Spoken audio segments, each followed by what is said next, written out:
pledge allegiance to the flag of the United States of America and to the republic for which it stands, one nation, under God, indivisible, with liberty and justice for all.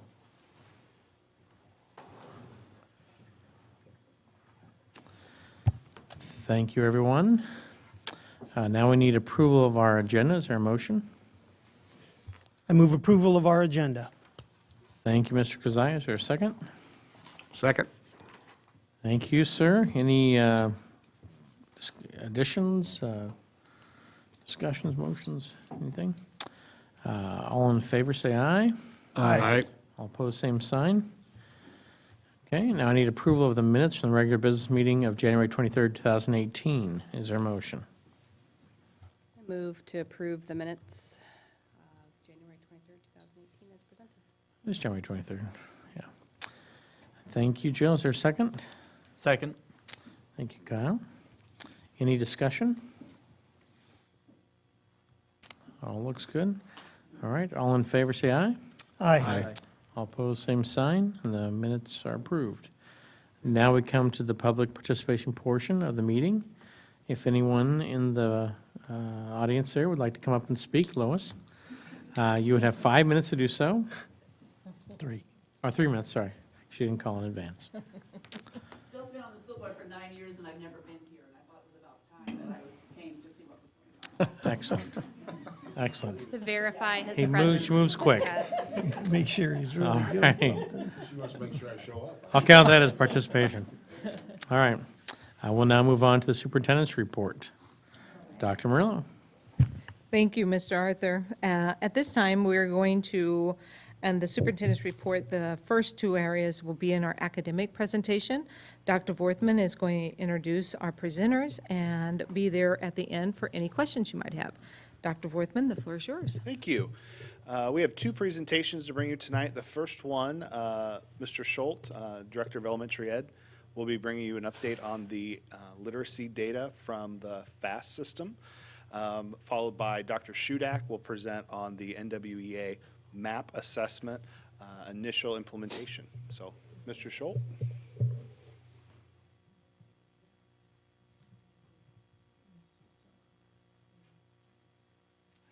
Good evening, everyone. Good evening. It's my pleasure to talk with you about some elementary literacy data today.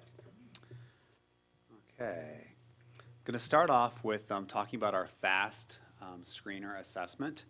I've got 3 points that I want to talk with you about today and discuss.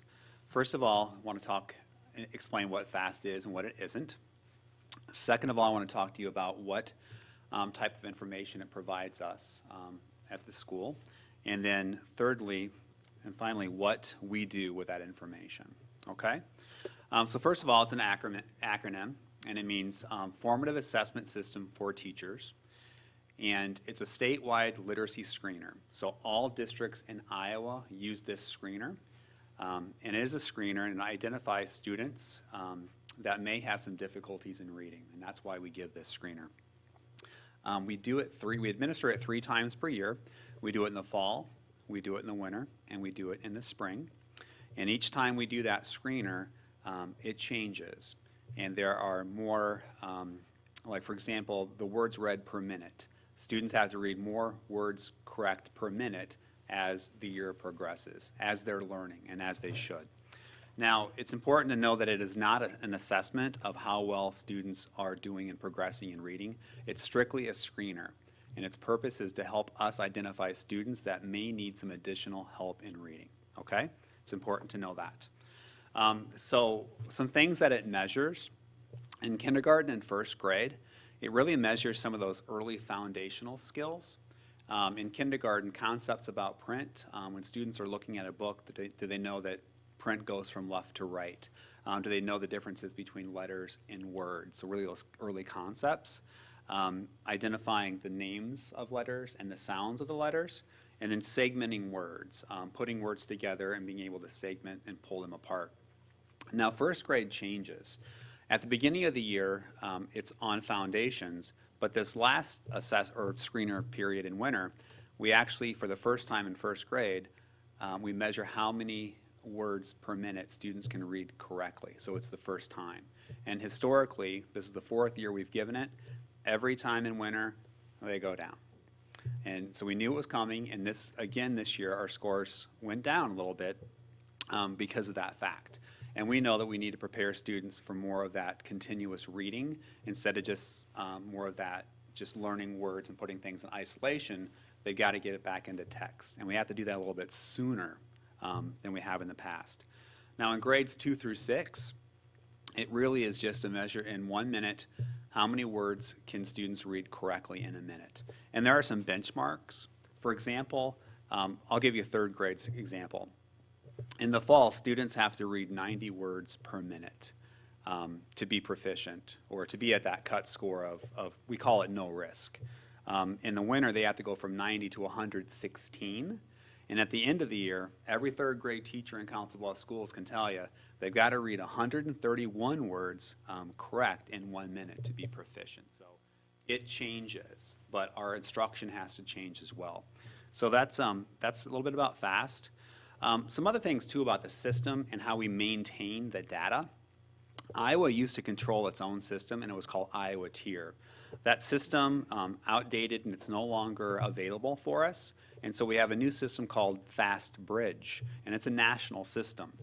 Now, unfortunately, the data is given to us in a different way, and we are not able to compare to previous years. And we can't compare data to other AEAs or other school districts. But actually, that's not that important. It's not about comparing ourselves on the screener. The screener's purpose is for us to find the students that may have reading difficulties and start helping them immediately in the classroom. And that's the purpose of the screener, and that's why we do it, okay? So, what about the information? I told you it'll give us some information about students, where they're at based on some cut scores, and I'll show you those in the next slide. Who basically are at, above, or below a certain benchmark, and every grade's different.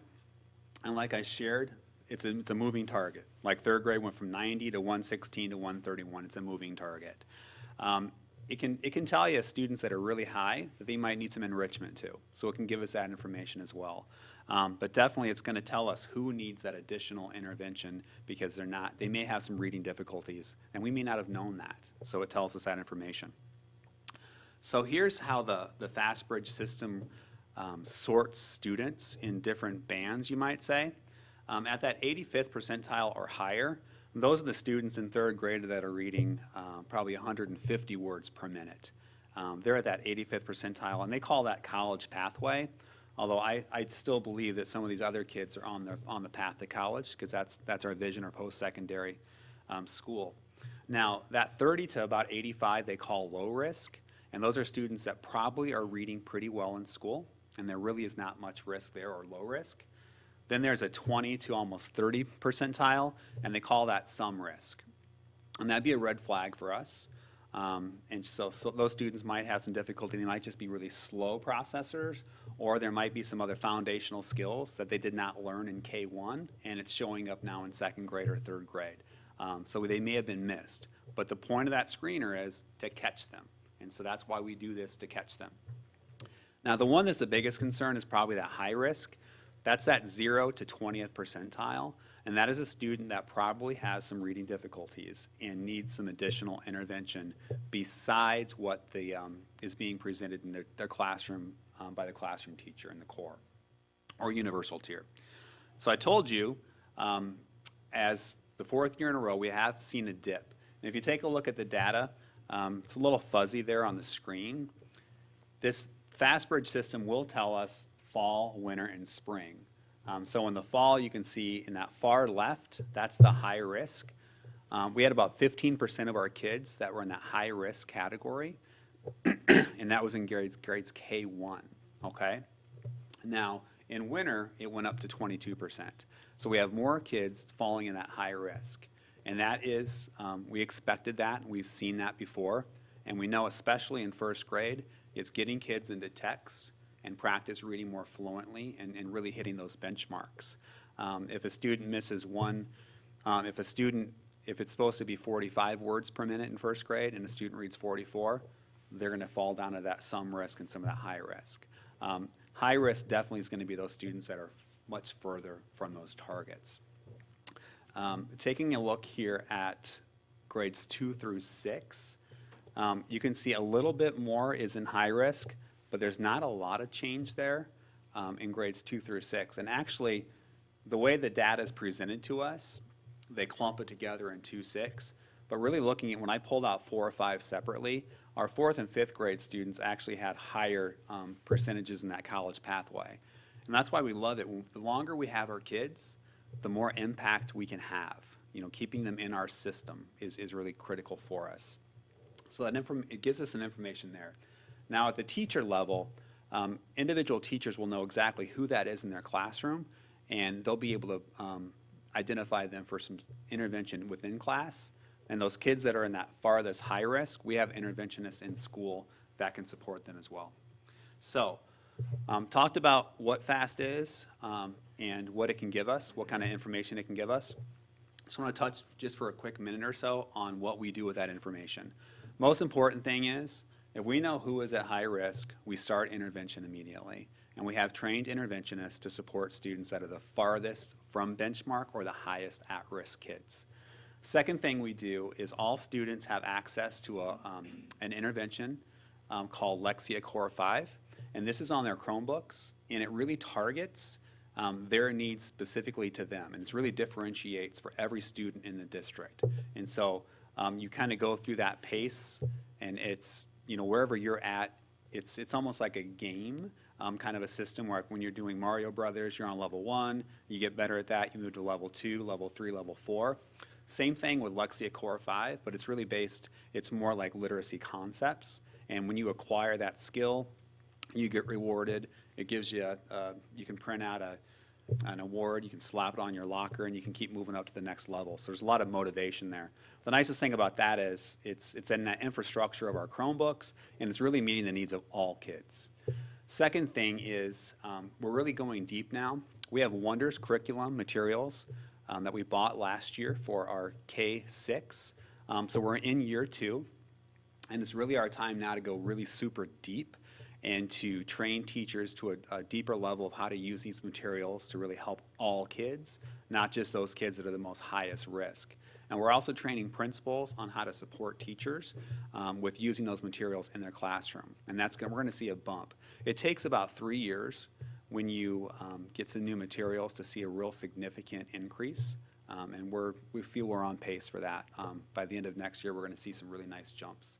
And the last thing we're doing, and I've really worked with our principals and our literacy coaches to identify best practice on specifically fluency instruction, because there's a reason why our students are reading more slowly.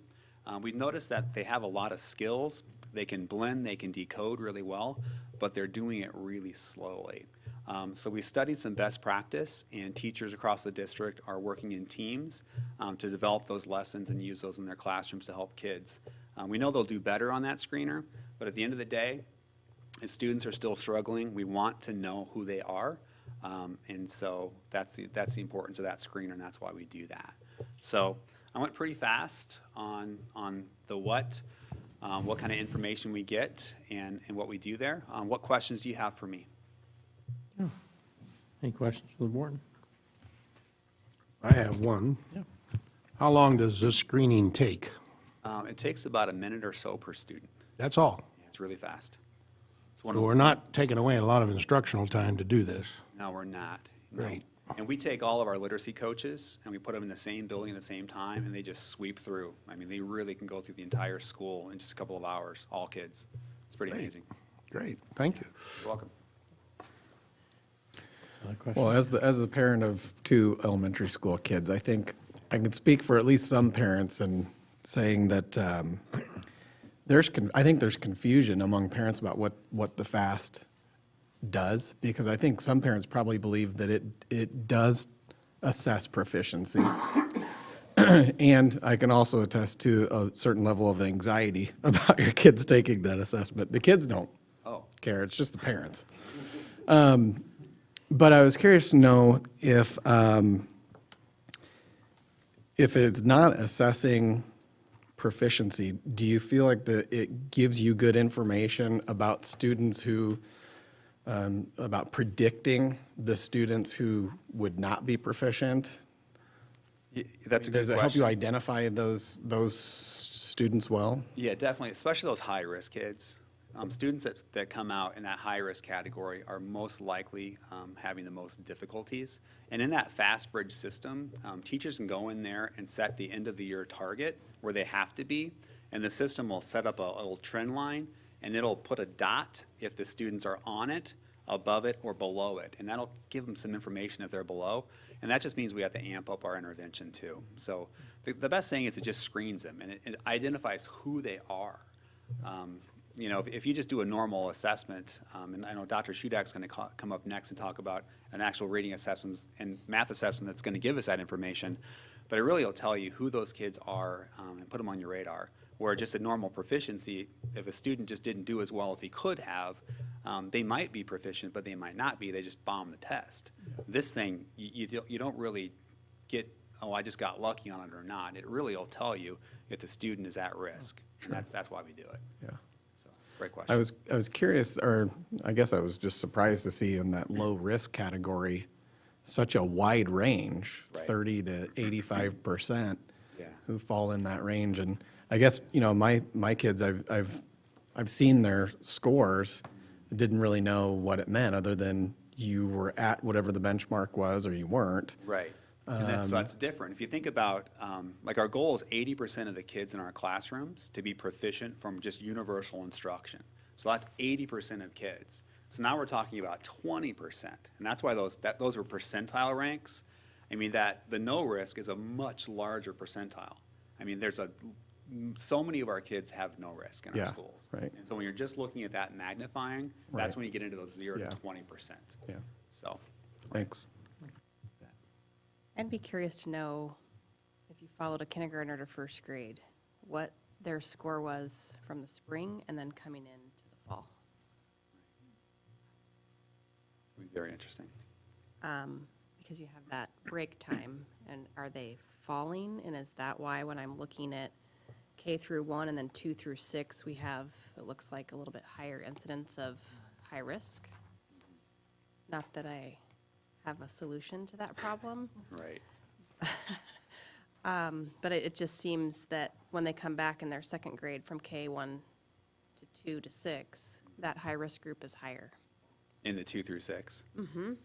21 to 25, and it's getting worse. Yeah, And and- so, Right. I mean, we're targeting these kids and they're identified, so what are we doing from an instruction standpoint to that point? I mean, you have one teacher and 30 kids, Right. and a third of them are high risk, and a third of that, how do they get instructed differently for more attention to their needs? Right, and it's also important to know too, in that high-risk band would be any student that's identified that probably has a reading goal for special education. And in K1, we don't have as many students identified for reading Right. goals, but in 2 through 6, it does. And we have about 15% of our kids have reading goals. And so they're getting that additional special education support. So if you take that number and take that 15% out, that's the actual number that we're working with those interventionists and teachers. So, Mark, talk a little bit about what we're doing, though. That's what, the question was, what are we doing in the classroom? We have that classroom-wide intervention time. Sure. Talk a little bit about how we're addressing those needs. Right, right. So if we have classrooms that have a large number of students that have some risk or high risk, we're doing class-wide interventions. And those are very prescribed lessons on fluency. And it's specifically on fluency, could be just reading passages and phrases, could be reading to periods, reading to commas, looking at different punctuation. The teacher is modeling that, demonstrating what that looks like. Getting kids into practice, choral reading, responding, getting kids to read into partners.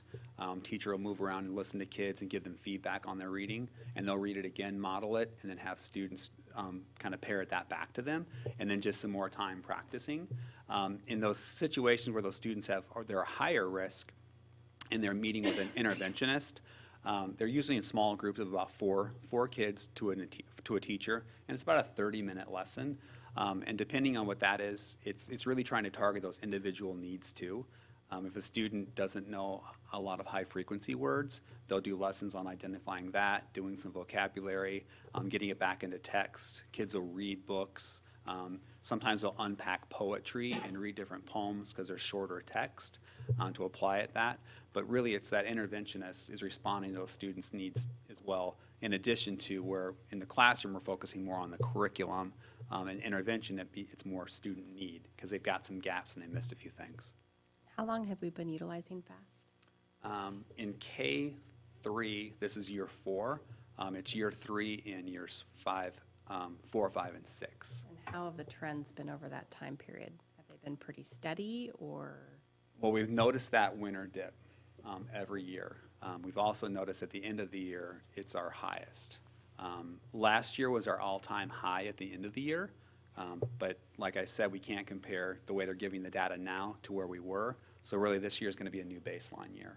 So what are we doing differently this year to make it better? What we're doing differently this year, we're focusing more on actual fluency lessons that are in most principals this year put in their master schedules where teachers would carve out like 15 minutes a day specifically for fluency instruction, whereas before we didn't really dig into fluency. It was just, we just assumed it was happening and kids would become fluent just by what we're normally doing. Teachers are taking an intentional look and carving that time out of their schedule to do that work every day. Other question, yeah? Is there anything that we're doing to help the families with their students? If a parent or a guardian, the adult in that child's life comes in for the conferences, is there anything that we're doing to help the family so that their child can be successful and that we can support the family who is supporting the child? Dave, thank you for that question.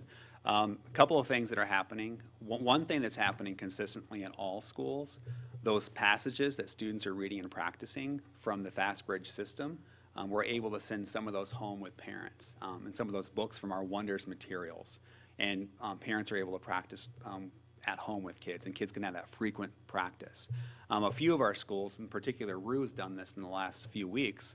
They've invited parents in to actually see what a fluency lesson looks like, and so they know how their students are learning how to read, and they've actually recorded that and put that on social media, so families that can't get to school can actually just click on that on their iPhone and watch it at home too. And that's really spreading like crazy. Once other schools heard RU was doing it, they're all jumping in, I want to do that too. So it's going to jump around too. But there's a lot of access, and we're sending that home as well. And we know we can't do it alone, but we can't rely on parents to do that work either. We want to do it in partnership. It's really a partnership. Oh, yeah. I briefly talked about that Lexia Core 5 program. All kids have access to that at home as well. And since we're one-to-one in grades 2 through 5, the computers don't go home unless the student checks that out. Parents do have access to log in and do Lexia at home. Do your kids do it at home, Chris? Awesome. Yeah, it's great. I have a question on so if I look at the data, is 25% high risk, given these weird bands and all that? Is that expected? Is that normal? Is I that don't know what we if I wanted? can- I mean, like, what Yeah. is the mark? Is it 10, 5, 2, I think we'd love it to be 0? zero. I mean, yeah. But you're going to have a percentage of your students that are resistant to learning like that instruction. I'm not sure what the number should be. I think we'd like it to be under 20. At the beginning of the year, it was under 20, and I know it will be by the end of the year because we'll respond to that. But I really don't know. It's our first year with that. Over time, we'll be able to see some trends. We also have to know that we're testing all students. Every kid. So this also is all of our students with an IEP and our ELL students Every that are student. learning English. So they're also in our data here. And, yeah, our goal is to have no more than 20%, because our goal right now is 80%, and then we just keep climbing each year. But also, this is all students, which we want to know how all students are doing on the screener. So the goal is, our target is high risk and some risk of 20. Yeah, I would say some risk and high risk together, 20, Yeah, 100%. but less in high risk, for sure. In the schools where there's been, like it seems like there's schools go down, schools go up. There's kind of not a consistency. Like a lot have decreased and some have had some pleasant gains, you'd say. Is there something different that those schools were doing or targeting intervention somehow differently, or it's just a fluke of the system? I mean, what's, Yeah, that's a great question too, Troy. The variance between Yeah. schools, some are gaining, some are not, some are kind of flatlining, some are dipping. What I do when I meet principals, we'll get together and we'll do a protocol where we'll actually share out all the different things that we're doing to really trying to identify what are the key things we're doing consistently. And if they'll see a school that's getting more gains, like Edison, for example, has had some nice jumps there. And the principals are really digging into seeing what they're doing in their classrooms. One thing we know for sure in K1 at Edison, they're really implementing the Wonders materials really to fidelity. And they just had more practice. They're really, really digging deep into those too. So we know once those materials are well known by our teachers and they're fluent with it, because it's still a new tool for them, and the more they dig in, trust it, and practice, the better they're going to get, and students are going to respond better. And that's that real consistent material and curriculum across the board, so all students have access to that, and that's our goal. So ideally, when you find a school that may be innovating or doing some things like that, it's really like, what are they doing and sharing with other schools to help bring those schools up too? So it's kind of exciting. And did we sometimes to see just that. implement the Wonders last year? Was Yeah, that the Wonders first was year? year one. Last year was year one. Yeah. Yeah. And it's common to see some dips too with implementation, as people come on and, new staff. So we've got a strategic plan to make sure that all teachers have access to that training when they're new to our district. One other question. What can we learn from the districts around us that may not have that dip during the winter months? It has to be so very disheartening to know we're coming up to the winter fast, and by golly, in the last 4 years, we've had that dip. And I know, as you had indicated, we can't really compare these FAST scores from other UEN districts and schools around us, but have we been able to learn anything from what they may be doing, those districts that are successful, that don't see a drop in that winter fast? Have we found those districts and learned what they may be doing that is just so subtly different than what we're doing? I don't know. I haven't. Because it just has to be so frustrating to know that, oh my gosh, we're coming up to the winter fast, and it's just, we're going to get hit again. And when we looked at that at the beginning of the year after our first, and we went back and we saw the last 3 years we dipped, so we knew it could happen, and the teams, the lit coaches and principals and teachers are implementing these new strategies. It's just not enough time yet. And that was the thing. So we kind of figured it out. We think we have it figured out. I mean, knock on wood. That next year, this time, it's going to be, if we see that, we're going to maintain. So internally, we know what we're doing, and we just need some more time. We need more time.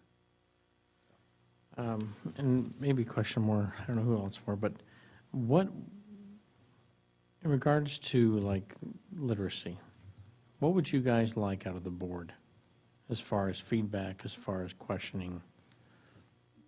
I mean, is there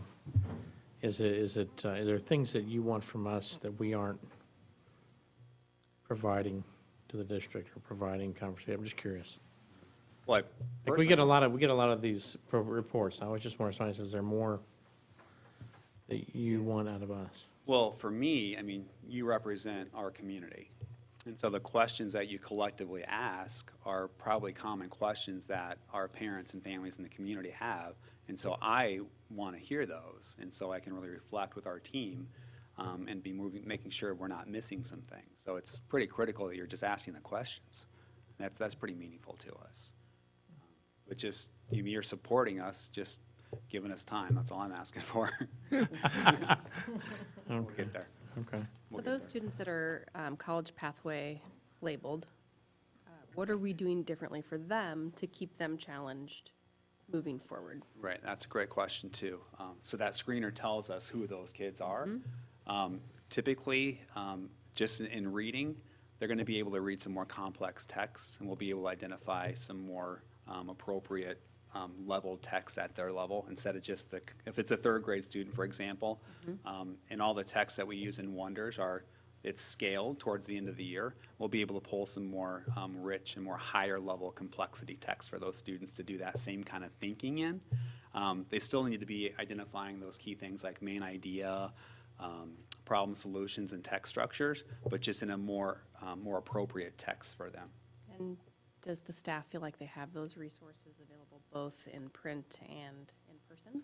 I think so. Okay. And that's why we went with Wonders, is because it provided materials that were students that were below, students that were on grade level, and students that were above. And so the teacher can just grab that stuff and give it to them. Perfect. So, great. And that's a service that we pay for? Yeah, we own theirs. Okay. Yep, we own that. I mean, if we finish paying the bill, that's neat about that. But there's That's all right. there's a responsive purpose as to why. There so- is, and it was intentional, Great. yes.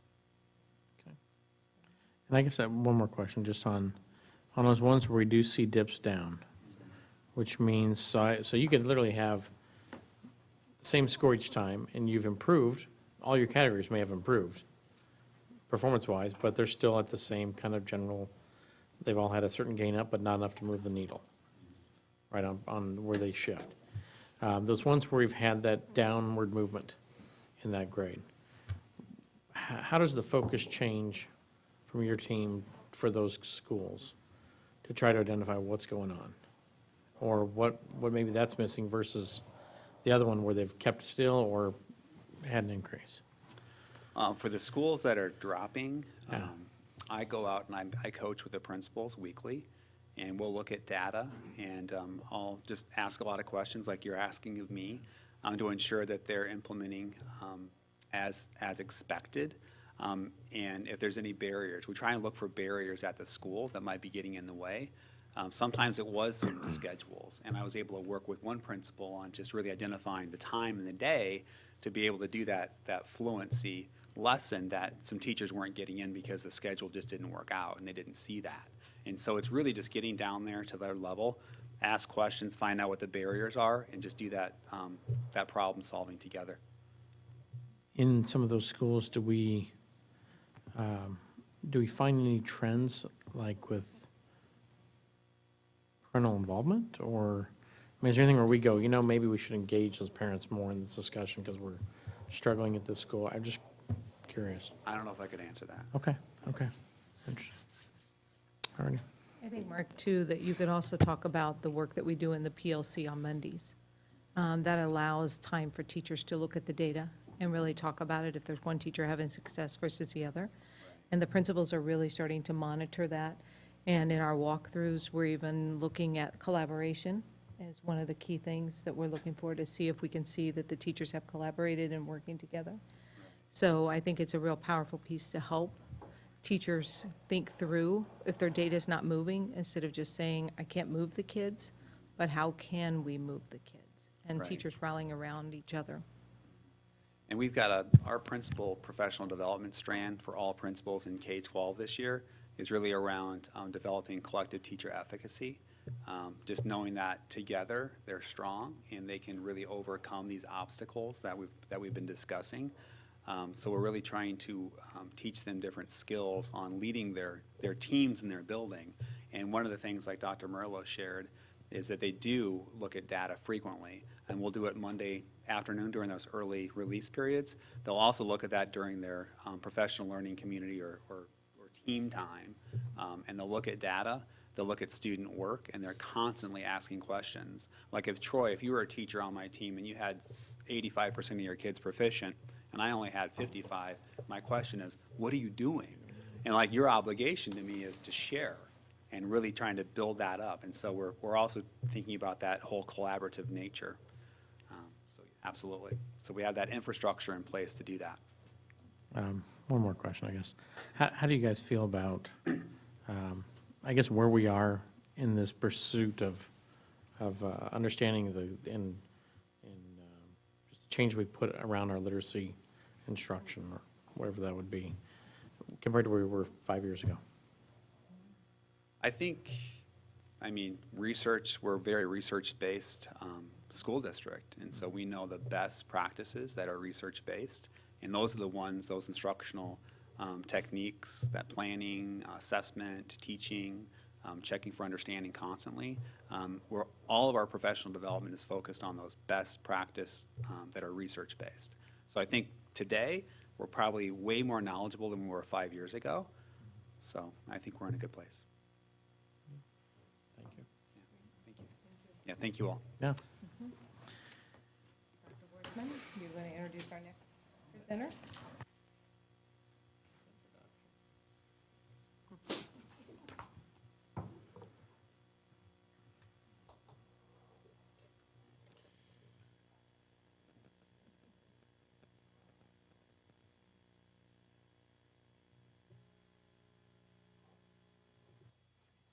All right. Related to the fast literacy results, Dr. Shudak's going to share some information about how we will actually be able to start seeing if we are actually seeing student growth and learning. In contrast to a screener which over-identifies kids to make sure that nobody slips through the cracks, this assessment, NWEA MAP assessment, will actually give us actionable data that helps us identify where kids are struggling and what the next instructional path move is for them. So, Dr. Shudak.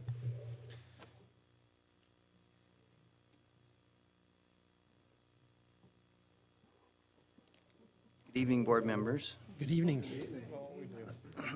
Last month, you approved a 3-year contract with NWEA, Northwest Evaluation Association, for the purchase and use of the MAP assessment for our students in grades K through 12. And since that time, we've been working toward full implementation of this assessment.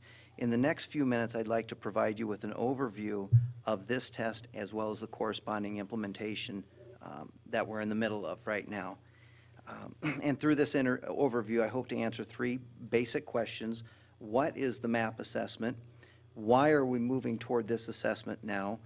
And how do we plan to implement it and make use of its results? So the first question, what is the MAP assessment? The test is computer adapted and nationally normed. What that means is that the computer can adapt the questions to the student's responses. If a student is a higher performing student, the test is going to give him or her higher level questions until it kind of finds a ceiling, a true score of where that student is. If they start to fall off and answer some questions incorrectly, it'll ease back on the questions. So it adapts its questioning to the performance of the students. It's nationally normed, and I'll come back to that in just a minute, but nationally normed means that it takes, the literature says over 10 million test scores have been analyzed, and they develop norms by which we can compare our students, not just within the district or to benchmarks, but to other students across the country. The items within the test are technology enhanced, and they're also selected response items. Technology enhanced means that there are certain things you can do with technology that you can't do with pencil paper. And I'll show you an example of that in a minute. Selected response, oftentimes we think of selected response as multiple choice. It's got to be A, B, C, or D. But a selected response item can be more varied than that. Again, I'll show you an example of that. And the beauty with selected response item tests is the results are immediate. It's right or wrong, and so we don't have to send student responses off to be scored by a scorer using a scoring guide or a rubric. As good as the constructed response essay-type questions are at getting at student thinking, they do have some problems in regard to, they take a lot of time to score, and the scoring itself can be, there can be a lot of variance among scorers. So this is a couple of examples of the traits of the test. To continue with that, the test is developed and meant to address individual student need. I will give some examples of that later on when we talk about the reports that come out of that. It allows us to measure growth along a continuum, and what I mean by that is we can measure growth that a student makes from fall to winter to spring, but also from year to year, across years, and we'll show how that works.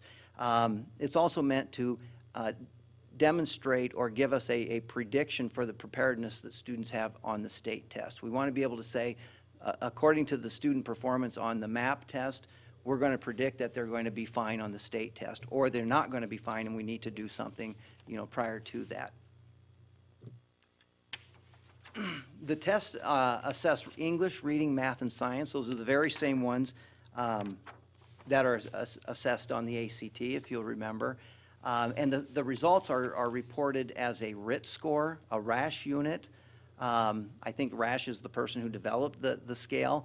And a Rasch UniT or a Rasch score, a RIT score, is just another type of scale score. And we have experience with scale scores. The ACT is a scale score. It always goes 1 to 36, or our national standard scores on the Iowa assessments. We report student progress with those. Lexile scores on the Scholastic Reading Inventory your kids will take currently in the elementary and middle schools. So the scores are reported as a RIT score. And an example of one of the tests, this is a third grade test question in which we use a technology enhanced item that is also selected response, but not multiple choice. And here the students are asked to rank order from least to greatest or greatest to least the amounts that a student would have spent on his or her card collection, I believe, is the context. Technology enhanced means that they can use technology to do that ranking rather than writing them out, erasing, scratching out, as they do on pencil paper. They click and drag the amounts up to the dotted lines there. And from there, they can also rearrange them, as they start thinking, wait a minute, a negative 0.90 is not greater than a negative 0.55, it's actually less than that, so they can move that around. This test item also demonstrates how one item can assess several different things. You see they're being assessed in their understanding of decimals, positive, negative integers, ordering of numbers, as well as dollar amounts, dollars and cents. So that would be one example of a test item that we might see. Next question, why? Why are we doing this? Why are we moving toward this assessment? And for years, we've had locally developed district assessments, especially in reading, math, social studies, and science. As good as they are, they do a really good job of measuring learning that relates directly back to the curriculum and the instruction. They're developed in-house by district teachers who have the best sense of how a standard or a topic is taught. They can develop the assessment to match the instruction. So they have a very tight alignment with regard to that. But because they don't have a common scale, for example, one test could have 12 items and another test could have 15 and another could have 25. Number you got correct can't really be compared from test to test, although we could use percent correct. That would take care of that. They don't have a common continuous content. And so to show growth and improvement over time is very difficult. And to illustrate that, think about examples of our district assessments that your students might have taken. At the elementary, we had unit assessments, Unit 1, then Unit 2, then Unit 3, 4. At the middle school, we see trimester tests, trimester 1 in reading or math, trimester 2. At the high school level, we have end of course. Integrated 1A has a test. Integrated 1B has a test. To compare student performance on those is oftentimes difficult because you're assessing different content. The kids are tested over something different in integrated 1A than they are in integrated 1B. So a lower score might not say they're not making growth. The content was more complex. So those are a couple of drawbacks to the district assessments as we now have them. And also, just as important, locally developed assessments, we can't compare our students to students across the country. nationally normed. That's what we mean by nationally normed, the ability to do that. And we always want to know how our kids are performing compared to kids across the country, because they're going to compete with them for jobs, college acceptance, scholarships, and whatnot. This is an example of a report that we can get that shows student performance across the horizontal axis and student growth along the vertical axis. And along the vertical axis, it says it's conditional growth percentile. And these are expressed in terms of percentile rankings. And so you see the student out here in the yellow to the far right. James performs at the 75th percentile, meaning he's scoring better than 75% of the kids at his grade level. The students down toward the pink there at the 20th percentile or the 10th percentile, they're scoring better than 10% of the kids at their grade level, or they're not scoring as well as 90% of the kids at their grade level is another way of looking at that.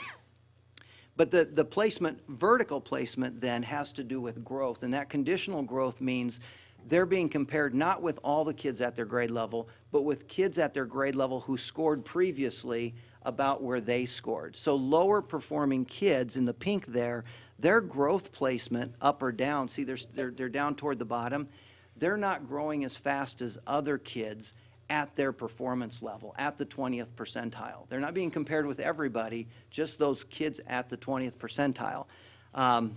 Whereas the kids up in the green quadrant there, not only are they performing above the 50th percentile and closer to the 60th or 70th or 80th percentile, but their growth from test 1 to test 2 is greater than 80, 70, or 80% of the kids who are like them, high-performing kids like them. So we want to see the kids up in that quadrant there. But this is an example of a report that would show us both performance and growth.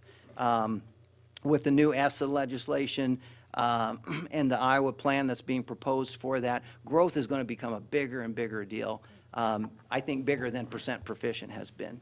Troy? So, Dr. Sherrick, do we use this as a snapshot of looking at a class, or We can is that look what at this it is by, for? by class, by grade, by school, by district. Okay. And we can compare any two sessions that we want to compare. I think, Jill, you had mentioned comparing spring to fall. We will be able to do that, to see which kids didn't grow over the summer like maybe they might have been expected to. We can compare fall to winter, fall to spring, winter to spring, using this type of a report. I think Dr. Murillo probably has some experiences with that. And yeah. So this shows performance, but also growth, which I said is going to become a bigger and bigger measure of performance and improvement. And the last question, how are we going to implement the MAP test? We haven't, right now, like I said, since your approval of the contract last month and even in last month and throughout this month, we have an early implementation that's occurring right now. We have probably 1,000 of the scores are in, and we plan to have about 1,800 by the end of the month. Students tested that represent K through 12. We have over 50 teachers representing all schools and all grade levels in this early implementation. By May, we want to have a full district-wide implementation. And then by next year, or throughout next year, we plan to test the students fall, winter, and spring, much like they do with FAST and those interim or benchmark type assessments that are meant to show growth. And we're going to learn what we're going to use what we learned this month then to provide large-scale training and support. Right now, it's easier to do with just 50 teachers, but we'll have, several hundred that will have to help provide that in May. How are we going to use the results? With all of our test data, we try to do as in-depth an analysis as we can, and that means comparing the results on this test to the results of, for example, FAST, to the results of the ACT, to the results of the state assessment. We want to be able to use as many data points as we can to make decisions on students, what their needs are, what their programming needs might be.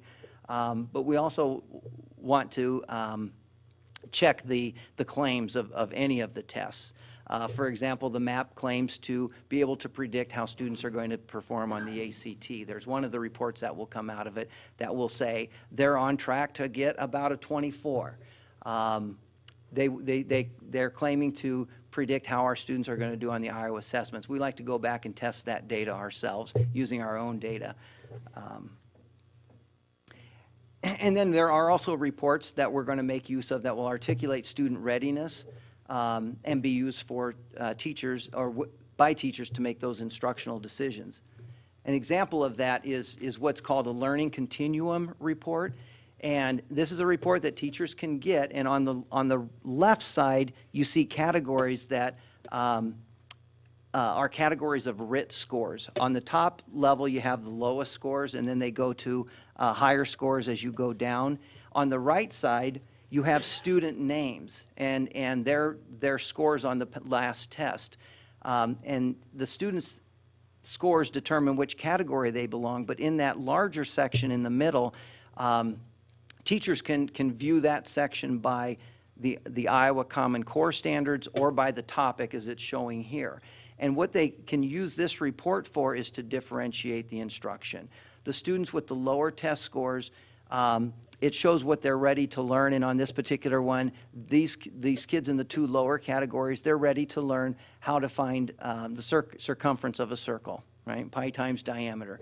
But the students at the higher end, with those higher scores, they're ready to find the diameter given the circumference, or the radius given the circumference, or the area given the circumference. So they're ready to learn more complex approaches to the same topic or the same standard. Another report that is available, and this will address the parent issue, the communication with parents, the involvement of parents. On the left, you see the full page report, and I included that because the bottom half of the page shows a lot of text, and that text explains to the parents what the different components of the test are. On the right, I just cut the bar chart and the table out to show you that what parents can see is how their student has performed over the last 1, 2, 3, 4 tests. If we use this the next 3 years or more, we could have 9, 10 data points for each student. And the parents can see how that RIT score in math or reading is changing from fall to winter to spring, fall to winter to spring, fall to winter to spring. The orange and the yellow bars show how that test score compares to district average, orange, and national average or national norms, yellow. Then way out to the right, the dotted or the speckled bar that stands alone there, that is a prediction of what the system says the student is probably going to score at the upcoming test session. So it's kind of a predictor score there. Then the table off to the right here gives the same information, but just in tabular form. I want to draw your attention to these isolated numbers. And what those numbers are telling us is, based on the 2 sessions the teacher has selected to compare, fall to fall, 1 year to the next, or fall to winter, the same year, the one number shows what the student's growth actually was. The other number shows that conditional growth that was predicted. So here parents can see, is my student growing faster than would be expected? Again, the importance of growth being just as much as the importance of performance. There's also a report, not a report, but a worksheet where the students and the parents and the teachers, I see this maybe being used at a student-led conference, where the scores are looked at, and the green would be strengths over the last however many sessions that we have, and the yellows are areas of concern or weaknesses that can be improved. And there's a few lines where the teacher, the parent, and the student can develop kind of an action plan. What am I going to do now? What can I do? What's available to me? Mark was talking about, you can do Lexi at home. You can do some fluency practices. Same with the math or the reading comprehension. What it then does is give the parents as well some resources. There's and I put the website down here, the URL. Parent resources, blogs, and toolkits are available to parents. And then there's also links that provide practice for the students using Khan Academy. Khan Academy is a big partner with the NWEA. And when I went to this particular one, I was able to get the entire kindergarten through 7th grade Iowa Core standards linked to categories of the RIT scores. So you could say if my student is scoring between 200 and 210, then I can go over to the standards that that determines their readiness. They're ready to learn these next standards. If I click on one of those standards, it will take me to a Khan Academy practice session that also includes a video of how to. And MWEA is very explicit in saying this is not meant to replace instruction. This is a supplement. This is just another way that kids can look at, practice, review, and try to develop a deeper understanding for those important things that we call our standards. So there's a few examples of how parents can become involved, parents can become knowledgeable, and we can communicate with parents and involve them for the success of the student. And with that, I welcome any questions or hope I've answered those questions on the what, why, and how. Go for it. Okay. So I guess my first one is just how long exactly is it after being implemented that we'll actually be able to start seeing trends and really being able to use the data? At least 2 test sessions. We'll be able to use the data immediately. This score here was accessed the very day I went to Jennifer's room because I said, I need to know how to do this. I need to know what the kids are doing. So help me implement this. Help me try this with your kids. And Jennifer said, yeah, come on in. And I think before I left the classroom, she was able to pull this up. Or the very next day. I think it takes an overnight sync. And she was the one that actually showed me this first and said, hey, I think I know how I can use this.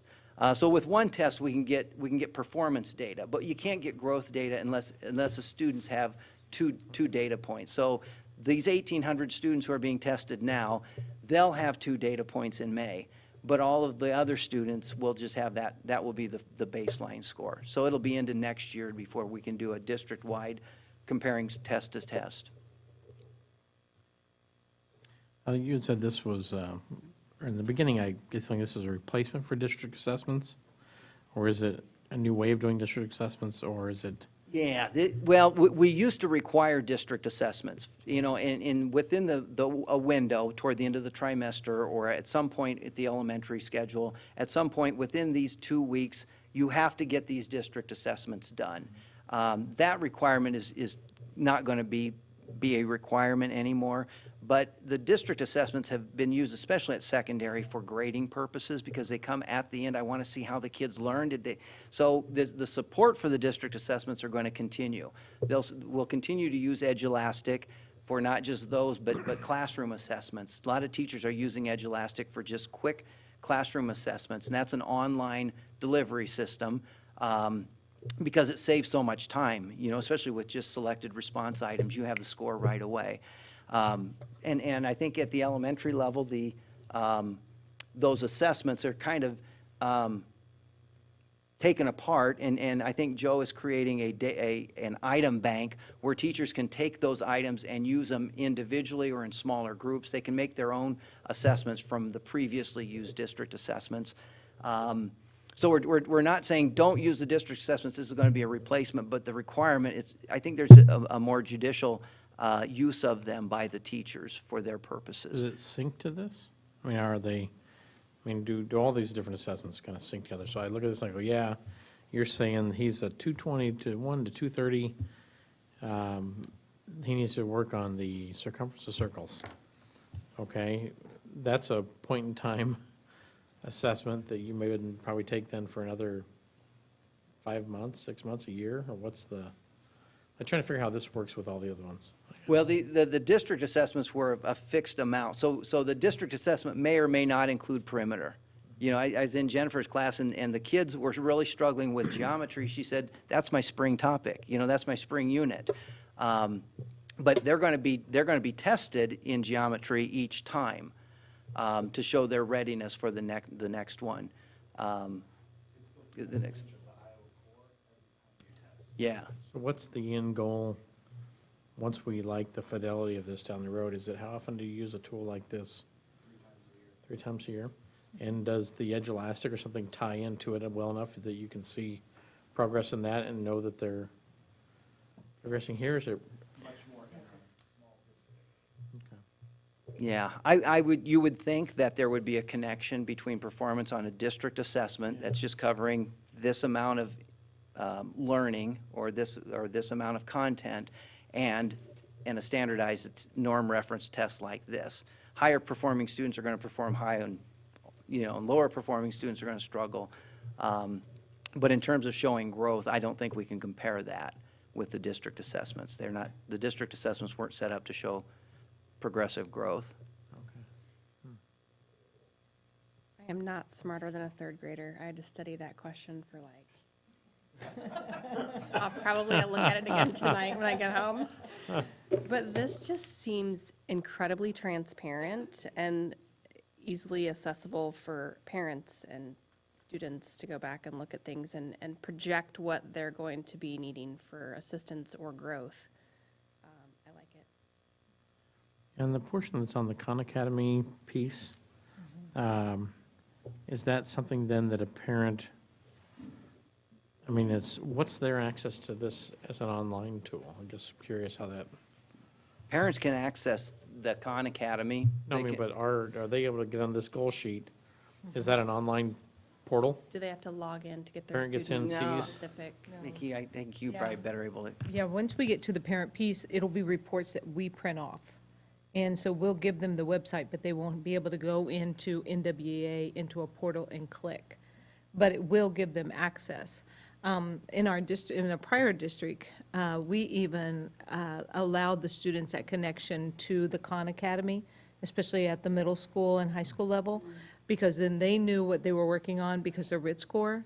Our students will even be able to do that goal setting. That's the real power in this, because students understand where they are, what they know and what they need to know, and they really start progress monitoring themselves and become kind of the CEO of their own learning versus just set and get.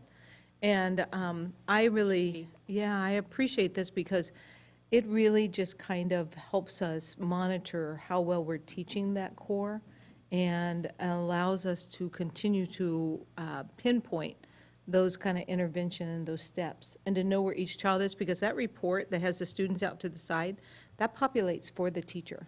The teacher doesn't have to go in there and grab their RIT scores and move them into categories. It does it all for them. And there's multiple reports the way the teacher can look at every classroom, and then as a district, we can look at it by classroom, by grade level, and by building, and then we can look at it by district. And it just really, just the information that the teachers, and because of course, this was something that I felt like we were missing, being able to take the pulse and know exactly where we are. And our teachers, Dr. Worthman pulled together the teacher groups, and the teachers really selected this. It wasn't something that we decided. We kind of put out some others for them to all study. And it was something that, that they really felt like they needed to help guide their teaching. So it's not random acts of teaching with good intentions, but it's purposeful, it's strategic, and it's alignment. And that's what really makes it powerful. I'm just curious, you mentioned that this MAP test is going to be point towards the Iowa assessment. We were told at our last IASB meeting it may be 5 years before we have an Iowa assessment. Yes. So how are they going to do that? Well, that'll be 5, they've already done Forget the Iowa crosswalk. assessments, do this. What's that? Forget the Iowa assessments, do this. Yeah. Would I'm agree. serious. I would agree. It's ridiculous. We've been, 3 years. Dr. Breckner was on that committee 3 years ago. They set up another group, they chose another test, and Iowa City still has enough legislative power that they're bucking it. It's going to be an Iowa test. But they don't have it developed yet. Nebraska uses this for their state test. Great. So that's where we need to be. But they have done an alignment, Yeah. RBA with our Iowa assessment. Yeah. So we can use this as a predictor because there's been a large enough pool to, really ensure that it's valid. Yeah. And so we'll be able to use this and predict what our scores should come back as. Then we'll know if we're really moving that, that goal that we have for the proficiency levels. And especially measuring math, too. And that's a great piece. So students will take this, how many, how's that compared to the Iowa assessment? How many Oh, they do weeks, once? months, what's that gonna break down gonna be, that third test, or? Well, First right now, test. we're planning a window, an implementation window of all of May. And that's pretty broad, but that way teachers aren't stressed to get it done in a certain amount of time, given all the end of the year things. So I imagine when we get good at this and everybody gets trained and that it could probably be a couple of weeks where we could test the whole district. Again, it's our one-to-one. Everybody has access. We don't have to worry about moving kids in and out of labs or anything to test. The other, Okay, yeah, how long it takes. I was working with several different fourth grade classrooms. It looks like after about a 45-minute session, all but, I think in Jennifer's class, all but 8 of the kids were finished. And some of those kids took 75, 80 minutes to finish. All of the kids had to answer about 45 to 52 questions. Because again, it's testing lots of different things on an ongoing basis. It's not testing algebra in the fall, geometry in the winter, and data in the spring. It's testing all of them, and it's trying to adjust, where the student is. It's not a fixed form like the Iowa assessments. Every student answers the same 40 questions. It's trying to find out if the student is, if you answer 25 questions, it might say, well, we're pretty confident you're between here and here. That's your RIT score. But if you answer 50 questions, we can be even more confident that your true score is plus or minus a couple of RIT points. So it did take a substantial amount of time for the middle grade math. Talked to a couple K1 teachers who said about 20 minutes is what they found. and I would also add that I didn't realize that we don't administer our state assessment online here. And so I was kind of shocked with that. So our students are, for the first time, I call them productivity tools, that we pull up, drag, click, highlight with. And our students are learning to use that online, which we haven't done before. So I think our first admissions are going to take longer. As they get more savvy on this platform, it speeds up, and I think it'll become quicker. I still think it'll always take around 45 minutes, but it won't take the 75. I think the other piece that my fingers were always crossed for was students then began to connect to new information that teachers presented when they struggled on this assessment. And the teachers then can connect to test scores and what they're talking about, whether it be in geometry or different areas, because the students have been tested on that and knew they struggled with that information. So it really helped kind of bring a relevance to. So if this is a fairly quick tool, is there a reason you don't do it more than 3 times a year? It's, yes, because it's And you nationally can't. normed, and there's a window that Oh, we have to window be for it. in. So they set a window for us, and then we set our testing schedule up within their window so that it's valid and reliable. I got you based on the nationals, okay.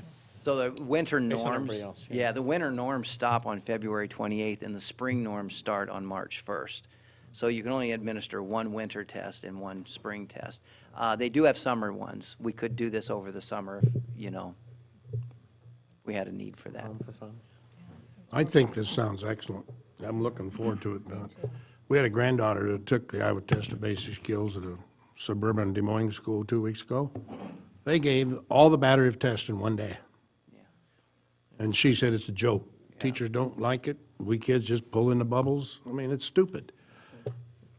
This has much more potential. Like you said, Dr. Morello, if we can get the kids to take responsibility for their own learning, and we as teachers and school board have a measure to, if we're growing, that's what we've always wanted. It's great. John? Sorry, I'm preaching here. Are we getting something out to parents so that, to make them aware of how the test works as far as the computer adapted, and, or is that going to be on the report, so it's relatively easy? John, that's a great question. We probably need to, especially before the May assessment. because that'll be all the students. And like we did when the Iowa assessments changed and we stopped talking about NPRs, National Percentile Rankings, we sent a parent letter home with those reports to explain what NSS or National Standard Score was. We should do something with regard to informing parents probably in April that the students Push will be. that out on our social media. Yeah, yeah. NWA has. They've got a they have lot it. of support for So they'll parent have that involvement. letter for us to be able to use. Yeah, there are a lot of example templates that they post there Okay, that thank we you. can use. The one piece, though, that I know that I've spoke with Dr. Worthman about is this summer, our Learning Institute. This is, the big curve will be for teachers being able to thumb through all of the reports and be able to understand how to use the reports. And so we're going to really have a true focus this summer in that professional development time to really help our teachers understand the reports, because right now, the training will just be how to administer it. So the next layer this summer is how to use the reports, because that's when we really start getting the meat. That's where we get down to really making some good improvement. And there's a lot. Kyle? And then, does this replace any tests that currently exist? Yes, we're thinking we won't need to use the Scholastic Reading Inventory because this will give us the same information and even more. The scores that come out of this for the reading test, the kids get a RIT score for fiction, nonfiction, and vocabulary. For the Scholastic Reading Inventory, it was just one test, and you didn't know how, did they get that score because they're really good at the vocabulary? I think the SRI is vocabulary heavy. You don't know how they responded to the fiction versus the nonfiction questions. So that's a big one there. And then what I said about the district assessments, there won't be that requirement to have the teachers complete those, but there'll still be support for them for those that do. Does, so you're saying that it seems to ask questions till it has a certain confidence level, or whatever that is.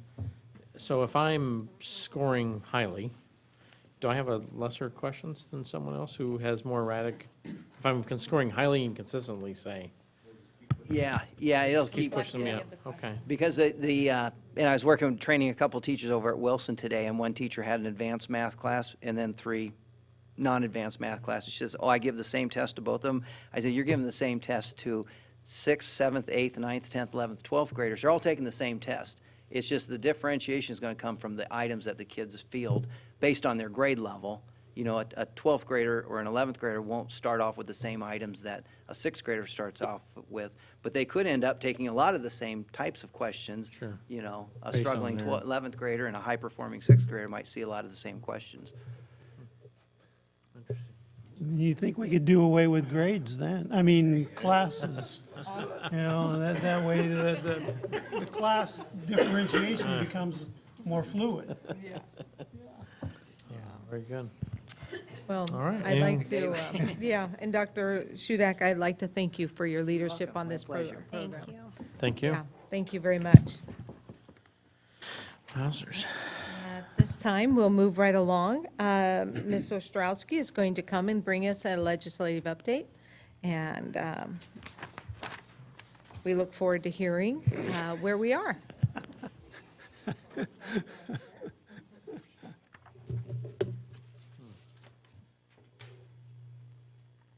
J1, I think. Right now, and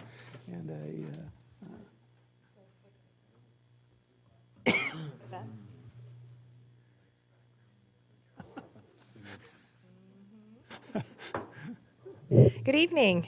good evening. I'm not going to use any jargon related to scores or Math, no writs math. or anything like that, but hopefully we'll have a good discussion here tonight. To bring you up to speed, I know a lot of you are keeping abreast of what's happening at the State House related to education issues, but we are in the first funnel week of the session here for 2018. I wanted to take a moment and review some of the, few of the priorities that we had set here previously from the board for this year's legislation. They were timely, equitable, and adequate school funding, right? The state 1-cent sales tax and an extension of that for school infrastructure, appropriate protection for public school funding, compulsory attendance, again, increasing potentially from the age of 16 to 18, and then full funding for statewide voluntary preschool. I'm going to focus on 3 of these tonight. First of all, the timely, equitable, and adequate school funding.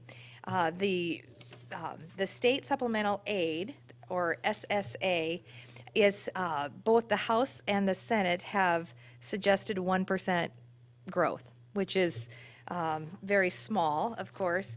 And according to Margaret Buckton, who advocates on our behalf at the State House, she said the SSA, she said the Senate wants the first year of another bill which really addresses transportation equity and additional funding for especially rural schools who have an inordinate amount of money to spend to transport their children to and from school. So the reason it has not been settled, as I understand it, is because the Senate would like to see some additional funding in there for transportation for some school districts. But the increase of 1% would mean about $67 per pupil more than the prior year, and that would bring the total cost per pupil revenue for schools at $6,731. We anticipate that they'll continue to act on that. They're past their initial deadline for setting this by law by, well, I think it was February 8th when they were to have that set. So they're going past a little bit, but again, I understand it's because they're trying to see if there can be some equity language in there. Okay. The 1-cent sales tax. So the SAVE fund is another way that it's described, and the current talk is about extending the SAVE or extending the sales tax to for another 20 years to 2050. And the current version as requirements, according to Margaret, the SAVE extension was unanimously approved by the Education Subcommittee, the House Education Subcommittee yesterday actually. And what I mean by some of the added requirements, and I'm going to read these because they're a little confusing, but one of them would require, with this extension, for school districts to have a public hearing if you were to bond ahead on the anticipated revenues. And we've done that a lot here in our school district to be able to make the improvements to our buildings in today's dollars, knowing that we'll be getting money in the future.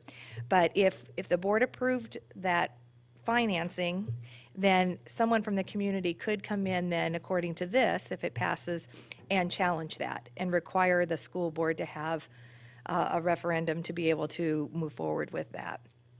The other part is that it would, it would be not only for that, but it would be for if you were going to spend any of the money on new construction of athletic facilities. So there's 2 provisions in there that would just be additional requirements that I think folks who say, you know, we want to give you this extension, but we want some conditions around it.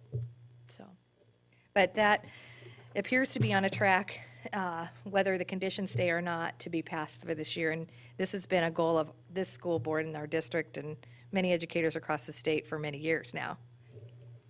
Diane, do you know, so, I mean, if that bill passes, we'll just be back in the same situation some point down the road. Was there ever any consideration to just lifting the sunset altogether by anyone? I mean, was that discussed? I to your have knowledge not seen any specific legislation pending on that. Has anybody else here? But the 20 years just seems to be, I think people would argue, I think we would argue that another 20 years of potential revenue at current and expected rates would allow us to complete a lot of the projects that we haven't been able to complete. For example, our middle And then we schools. won't need any new buildings ever again. Well- So we'll be just fine. Right, and then you obviously use your physical plant and equipment levy and others to then maintain them. But yeah, no, I mean, I think probably the temperature of legislators is not maybe to extend things in perpetuity, but 20 years, Right. maybe they can stomach, so. Anyway, that's have been the more popular bills proposed over the last several years. Representative McConkey did say that he would like to take the lid off. But I think that's a minority viewpoint in the legislature right now. Future funding stream for people. One point of clarification, because I talked to Margaret last week, unless something has changed since I spoke with her. The reverse referendum that Diane referred to is that if a taxpayer wanted to challenge the board's decision, they have to get the higher of 100 signatures or 30% of the number of registered voters who voted last. Voted last election. So, and they have 14 days to do that. Yep, right. Thank you for adding that detail. That's important. Is there a Senate bill version of this currently that's, I hadn't seen that. Let's see. I don't know that answer, but this is the only one that I've seen. Is House Senate bill. So it's Oh, joint, so it's right? joint. Okay, Right. thank you. The House passed it, sent it to the Senate tried to do the Senate tried to do the transportation equity, sent it back to the House sent it back to them saying, no, we're not going to do it, and now they're trying to figure it out. That was on the SSA, yeah. Yeah, no, on the transportation funding, the Senate added it to what the House sent over. Sent it back to the House, and the House said, no, we don't want that on there. Right. So that's the fight right now. Did they take out the 10% for property tax reduction? She did not highlight that on here, so my hope was that it did come out of there. I'm not sure about that. Well, Margaret said Check that that. that's going to continue for at least one more year, but who knows after that? Well, I'm talking about, what we were told at ISB was that they want to take 10% of the save dollars and put it to reduce property tax for everybody, Yeah, that's in with the there. goal to have a statewide rate for schools. And I could live with that because I think that's a good move. Like in our district, we're so undervalued compared to our neighbors.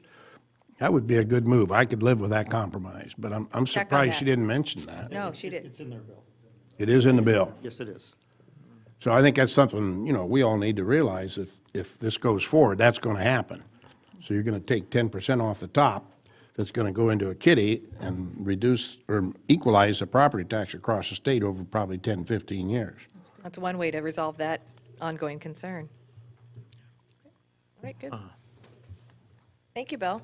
We appreciate your leadership at the State House Well, you just- related to these issues, A too. couple of weeks ago, we had our meeting, and Right, that was right. our lobbyist. I was curious, if she just kind of tried to condense it, or if somehow it Yeah, got that's fine. lost out of the bill, but as you say, we're hoping then it continues, okay? Bill, that was better explained than it was on Saturday at the legislative coffee, so. What I did? Oh, thank you. Awesome. Sign him up. Okay, Well, they're doing the same thing with per pupil, that 6731. We get, what, $100 less than the state average? And they want to equalize that. I think that's going to be the next thing after they get this transportation done. And again, that would benefit us. Davenport's 150 Is that what it is, the difference? for Davenport, yeah. Yeah. good conversation. Non-public school funding is another important education conversation in Iowa, as it is across the country.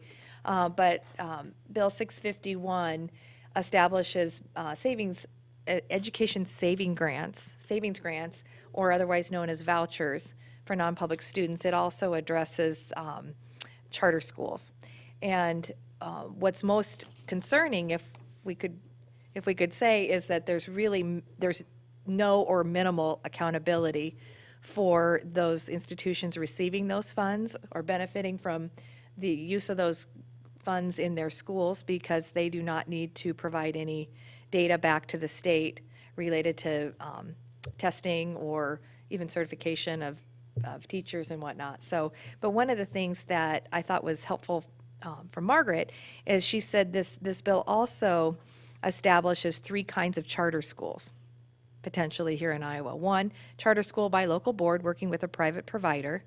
2, local board and local employees run the charter but get approved by the State Board of Education. And the third is the private entity goes straight to the Board of Education and does not need buy-in from local school board. So there was a subcommittee meeting today, and she said the future is uncertain because it was heavily amended. So I think we need to watch this closely.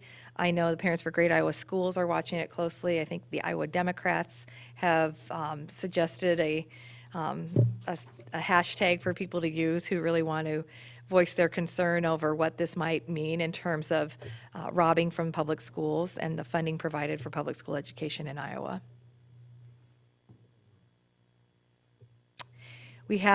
We continue to have a voice with our legislators. We find them to be very open to conversation, very willing to listen, very willing to share. And of course, I know many of you attend the Chamber Legislative Coffees. The next three are February 24th, March 10th and 24th, 8:30 to 9:30 at Wilson, and we're really pleased to be able to host those. And then the Council Bluffs Chamber Day at the Legislature is coming up February 21st.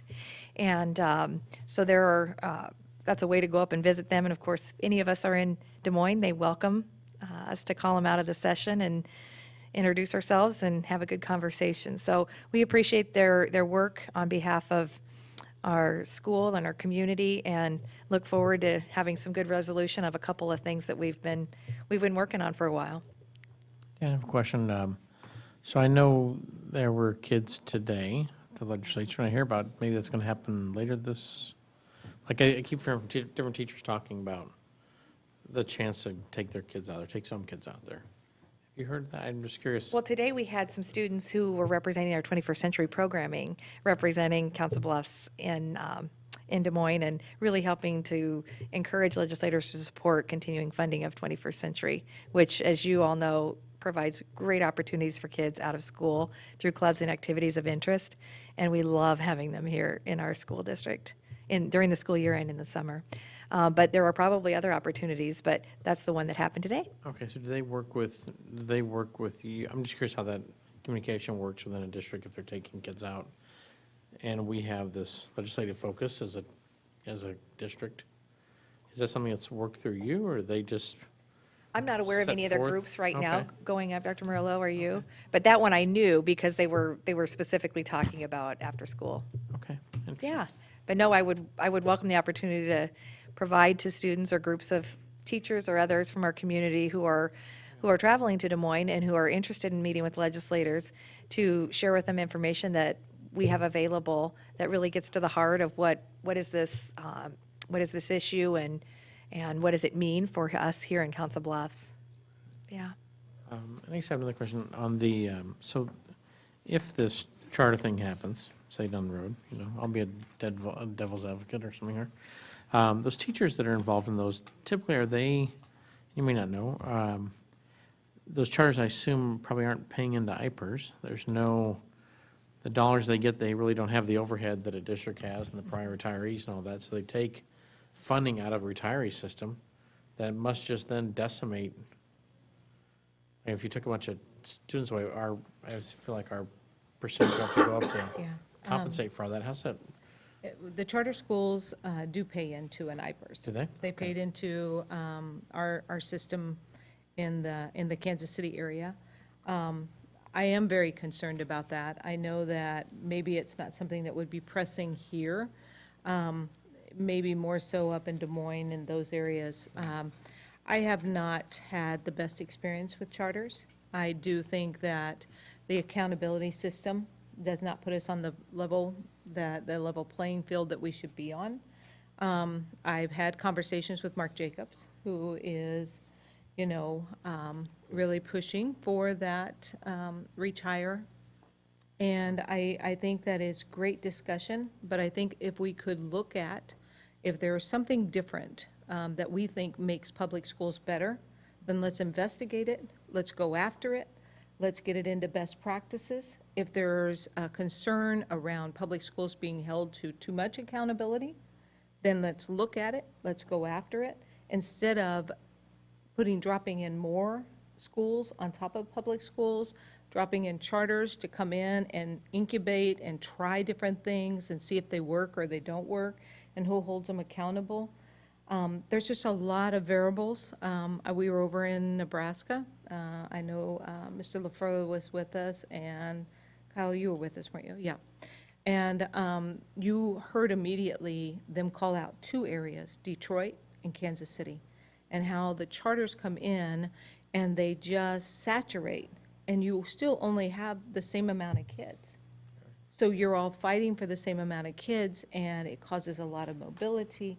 I just say, let's make public school systems better. Let's make good better, instead of disrupting what we currently have in place. But I'm sure they have a lot of resource, and they research and resources that state otherwise. I think we should just be very cautious to watch the direction of this. I know we're also concerned that there's a lot of voices for the vouchers and for charters, for like 1 to 15, one person speaking for public schools, 15 contacting legislators about the other. So we're a little lopsided, but I say there is some really good work going on in public school education, and we can make it better. So let's take our resources and make things better versus just deciding to go over here and do something different, and then it becomes kind of competitive. And again, they're really going to have to think through. Iowa has the best choice system right now of any state in the nation. We have an open enrollment policy that allows our parents to choose where they want their children to be educated. That is something a lot of other states do not have. So if we have choice already, then why do we need to add charters?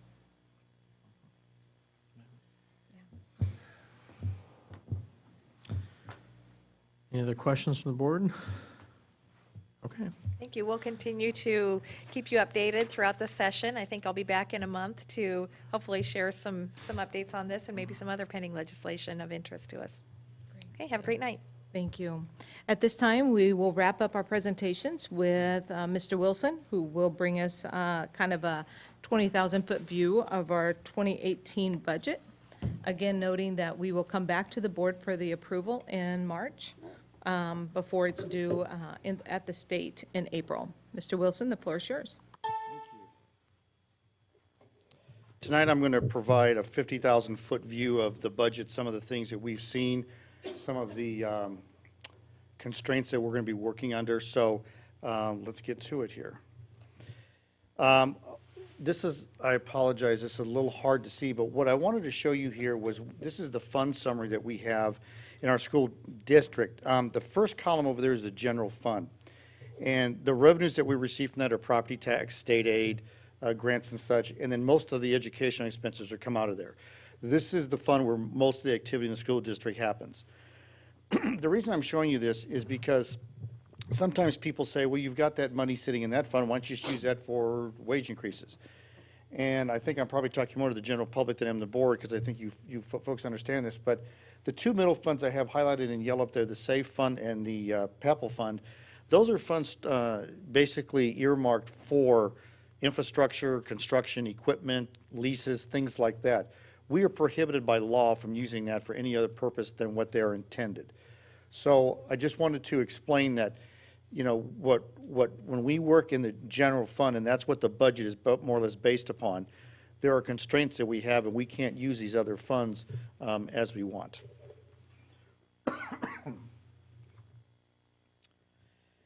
This was a graph that I prepared from 1974 to 2019 for next year. It shows the state funding increases and the trend line, which is in black there.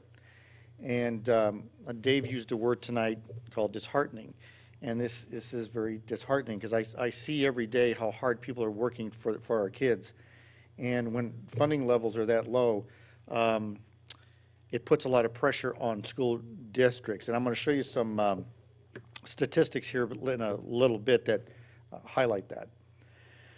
This is since the 2008-2009 year, this is our property tax levy. You'll notice that there's 2 years in the middle there where the levy was really high. That was because the year before there was a 10% across-the-board cut in state funding, and in order to make sure that our unspent authority didn't drop, and also we had enough cash to pay our bills, the board at that time voted to raise the property tax levy. It has since gone down. Right now, it's at about $17 per thousand of valuation. This is the property valuation in our district in billions of dollars. You'll notice that in this last year, for the next year, we had a nice increase. This is always about a year behind. So when we use the property taxes, this was the assessments that they did in 2017-18, but we don't get to use those till 2018-19. But we did have a nice little boost. It still has not grown as much as others. I don't have this graph tonight, but you've seen before that when we compare our school district, our district cost, if you take the valuation divided by the number of students, in our surrounding area, Council Bluffs is the complete lowest. So this is a graph I wanted to show the board. This is the general fund cash balance only. So the general fund is, again, where we pay all of our bills out of. The light blue, which is the fourth bar on a lot of those, that is the current year. And what you will notice is that our cash reserves have been dropping every year. When I went back to the year-ended 14 year, we had about, at year-end, at June 30th, we had about $23,300,000 worth of cash on hand. At the end of June 30th of the year that just ended, was about $19.3 million. And that's dropping. And the reason that that's important is because, number one, we have to cash flow the district during July and August because we don't get any state aid money during those 2 months. You'll notice how much cash drops in those 2 months. Now, we still do get some cash in for things like the Title I grants that they settle up with and some property tax money and other things. But you can see that we do take a hit in August and September. What we want to make sure that we do is we have enough cash on hand to pay our bills during the summer. Sure, we could go out and borrow money, but that's just going to cost us interest. And the only way that you raise that money is through the cash reserve part of the property tax levy. This is our enrollment trend since the 08-09 year. You can see that we've been building back up, and we had a dip in this last year, last October. Essentially, we were at the 16-17 year. I remember Dr. Bruckner told me a couple of years ago that there was a study done regarding enrollment, and they predicted that we would drop enrollment and then start to stabilize out. And that's kind of what that is showing there right now, is that it has started to stabilize. We did have a blip go up and a blip go down, but you can see since 15, 16 to 18, 19, you know, we don't have that many more students right now.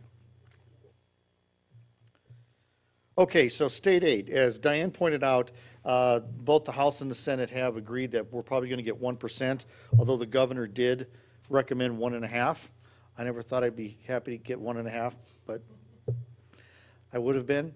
Our costs for next year are estimated to increase about 3.2%, and that's about on par.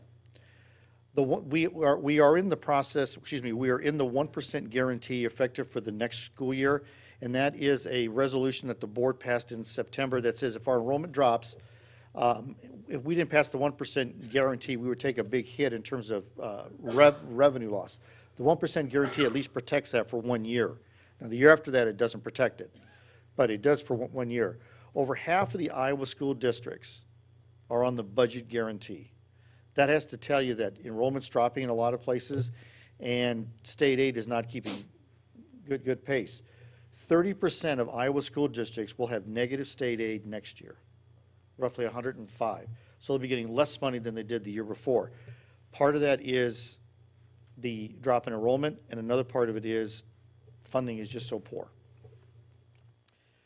The state revenue growth from September 2017 through January 2018 is up about $105 million after you take out all the adjustments. That's about 2.6%. Of that 105, they've allocated $32 million for SSA, or the supplemental state aid across Iowa. They're looking at roughly another $14 million for equity for transportation. But as you can see, we're basically consuming only about a third of the revenue increases for that time period. And this isn't even the whole year. I would expect that number would probably go up through August, which is their year end. So we probably are going to be on the low end of funding in terms of what money would be available for us. So the state is touting that they've given us education funding since 2011 of $735 million, and that is true on its face. But as an accountant, I look behind the numbers to say, what is the ground truth here? So of that, about $247 million was for special program funding. So the TLC program they gave some extra money for, the property tax offset, there's a number of other ones. What that means is that money had to go to specific purposes, and we do not get to use it for the general educational programs that we want to increase and enhance in our district. There are 10,000 more students, so just by having more students in the state of Iowa, that's about 70 million that automatically goes up. That's not anything that they gave us. That's just more students. Not included in here, which they did not include in their 735 million, there's $39 million in reductions that they don't fund. So, for instance, or they've cut. So they've cut back in the AEA. The instructional support levy, they're supposed to match for us. They don't match it. So you can see that with that 735 should actually be reduced by another $39 million, and they didn't do that. Why don't they match it? They don't say they don't have the funding, But they're supposed to match it, but they're supposed to match it, but they don't match it. but they don't match it. I just want to make sure that that's clear. That's clear. Okay. So the net's about $379 million since 2011, or about 2.2% a year when costs are increasing 3 to 3.5% per year. And as I said, our costs for next year are about 3.2, so we're right in line, okay? So the forecast for 18-19 is we lost enrollment of 130 kids, and that's going to affect us for next year in terms of funding. Dean, Yes, is that that's a is that a weighting number? weighted enrollment, Was but this just based on, it is weighted, it's the certified enrollment, but we are, it's $60-some hundred a kid per that number, okay? We are looking at cost increases for next year of about $2.5 million, so our wages and benefits will increase about $900,000. The IPERS rate's going to go up. That'll consume about another $350,000. Curriculum adoption, we estimated about $600,000. We lost some grant funding and then estimated increase in other expenses. And as I said, that's 3.2%. Okay, so even though the numbers appear large, that's in line with other school districts around Iowa. Can you give an example of what other is? So those Other that are- increases, that are if- listening to your budget report. Yes, they so can if then- transportation costs would go up next year, or if supply costs go up, or utilities go up, or repair and maintenance go up, that's a factor that we put in. It could be less than that, it could be more than that. So utilities wouldn't go under the building funds? It's has in the to come out of general fund. Okay. It's in the general fund, yes. The last slide I wanted to show you, and this was a tool that is produced by ISB, and this is a chart, if I can get my clicker to work here. There we go, but I can't see it on the screen. All right. So what this tool does is it gives us an estimate of what new money will be. And new money is more or less defined as money that is available to spend at the school district kind of in general. It's not earmarked for anything special. So in the second to right column, estimated fiscal year 19, we are on the 1% budget guarantee. So we're going to get about another $623,000 of new money. But as I showed you, our costs are going to go up. So, that's basically going to get all eaten up. Now, let's look at the next year. So those two rows in the green up there, that's the budget enrollment and then the supplemental state aid. So that last column is going to be a guesstimate column.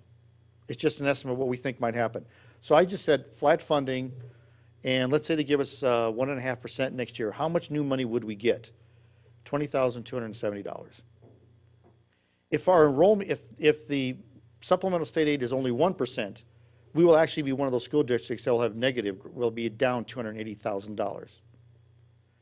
If our enrollment goes up to, by another 50 kids at 1.5%, we'll get about $350,000, $60,000 more. Okay? So you can see that for going forward, and I've been saying this the last few years before the board, tough times, could be coming because if the state continues not to fund at adequate levels, school districts have to make hard decisions. And you can see that from 103 school districts showing negative state aid from the prior year, that's happening. It was in the Des Moines Register last week. They're cutting $11 million out of their budget next year. That would be similar to us probably cutting $5 to $6 million out of our budget. It's a big number. So with that, I will entertain any questions you may have. any questions from the board? Just a clarification, that personnel cost, that 900,000? Yes. That reflects the 1% raise we agreed with the teachers? It does. So are we planning the same thing for everybody else, or what? We're currently in negotiations with the other two unions, so I mean, I think it's important to point out to the public that the teachers are trying to do their part to keep our budget under control. I mean, you said 2.5, what'd you say, 3.2%? And 900,000 is a pretty small part of that. yeah. Yep. I just think people need to realize that. Well, and I think the changes that were made last year too, with restructuring of class times for middle school and bus routes, and it seems like the district and the teachers and the team are doing what they can to be fiscally responsible. And I'm just gonna throw this out there, but we are a community school district, so when do we start asking the community for support?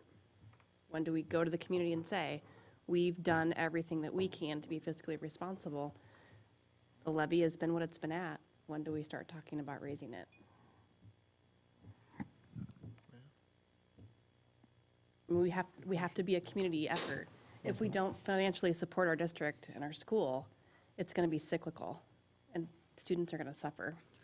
But part of the problem there, Dr. Ogres, is that you can't ask the local taxpayer to increase the general fund funding. It's always special categories.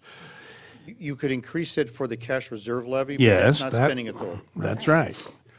So, you know, if our PEPAL's adequate, and our management's adequate, and the SAVE fund is adequate, we can't use those funds for ongoing expenses. That's the frustrating part. I don't know what else you could ask the community to do. We could raise cash but not have the authority to spend it.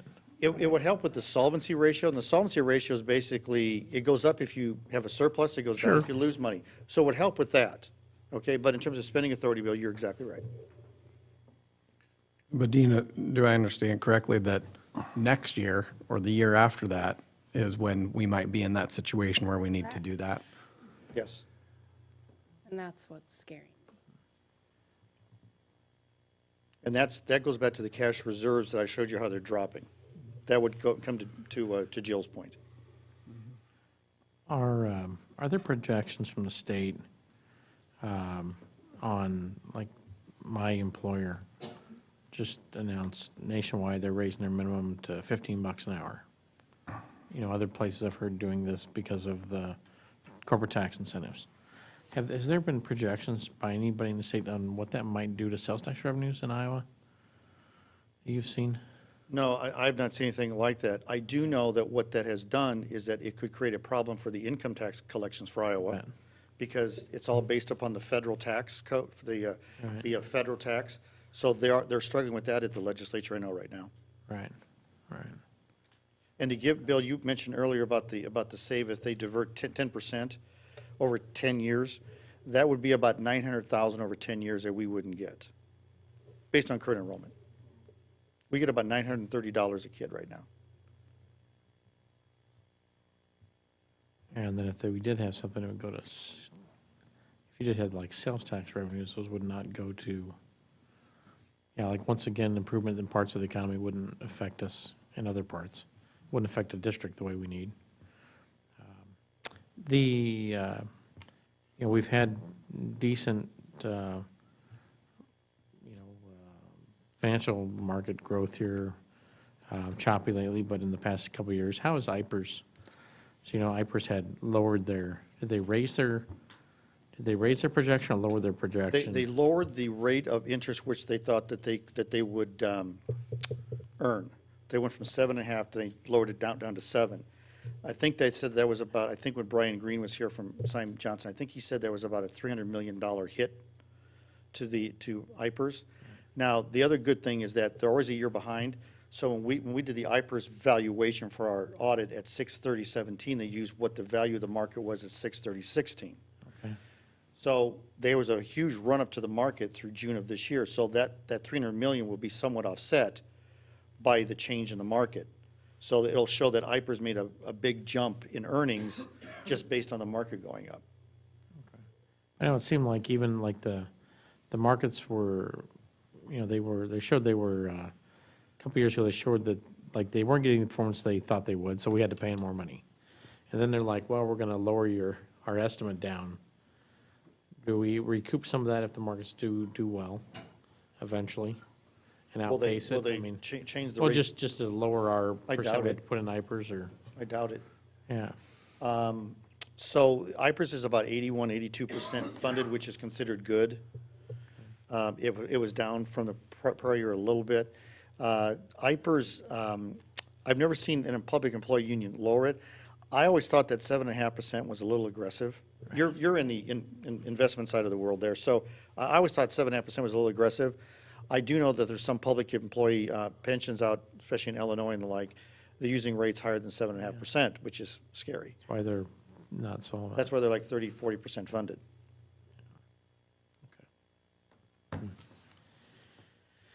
Any other questions on this topic from the board? All righty, thank you, sir. Yeah. All right, well, there's, seeing there's no other items on here, we are adjourned.